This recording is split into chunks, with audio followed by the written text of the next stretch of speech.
Governor Jishnu Dev Varma నేటి నుంచి 2 రోజుల పాటు ములుగు జిల్లాలో పర్యటిస్తారు. ఉదయం 11:30కు ములుగు కలెక్టరేట్ అధికారులతో సమీక్షిస్తారు. తర్వాత రామప్ప, కోటగుళ్లు సందర్శిస్తారు.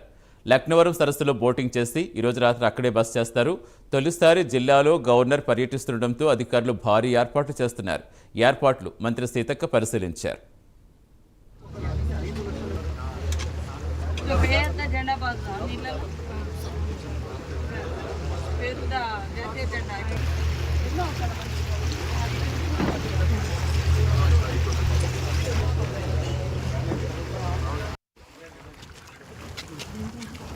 కలర్ కూడా వేసి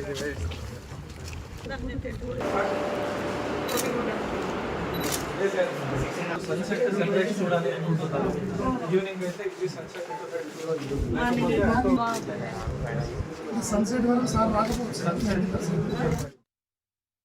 గంటలకు మన రాష్ట్ర గవర్నర్ మరి మొదటిసారి తెలంగాణ రాష్ట్రంలోని వారి యొక్క మొదటి పర్యటన మన ములుక్కు రావడం చాలా సంతోషదాయకం.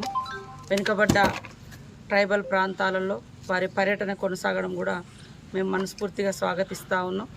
మరి ఆ ఏర్పాట్లలో భాగంగా వారి మొదటి ప్రోగ్రాము R&B గెస్ట్ హౌస్లో మరి కాసేపు సేదతీరి అక్కడి నుంచి ములుగు కలెక్టరేట్కి వచ్చి అక్కడ ములుగు జిల్లా సమస్యల మీద రివ్యూ ఏర్పాటు చేసుకొని అక్కడి నుంచి మరి రామప్ప వరల్డ్ హెరిటేజ్గా గుర్తింపు పొందినటువంటి రామప్ప ఆలయంకి వస్తారు. ఇక్కడ నుంచి భూపాలపల్లి జిల్లాలో ఉన్నటువంటి గన్పూర్ మండలంలో కలిగినటువంటి కోటగుళ్లను కూడా సందర్శిస్తారు.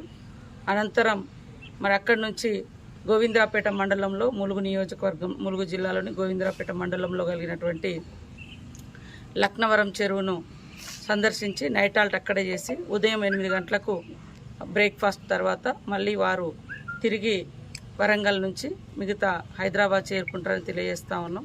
సో మొట్టమొదట వారి పర్యటన ఇట్లాంటి వెనుకబడ్డ ప్రాంతాలకు రావడం మూలంగా ఇక్కడటువంటి సమస్యలను ఒక గుర్తించడంతో పాటు మరి వాటికి కొంత వారు కూడా సపోర్టుగా వారి యొక్క సహాయ సహకారాలను కూడా మేము ఆశిస్తూ వారి యొక్క పర్యటనను మనస్ఫూర్తిగా స్వాగతిస్తూ ఉన్నాం.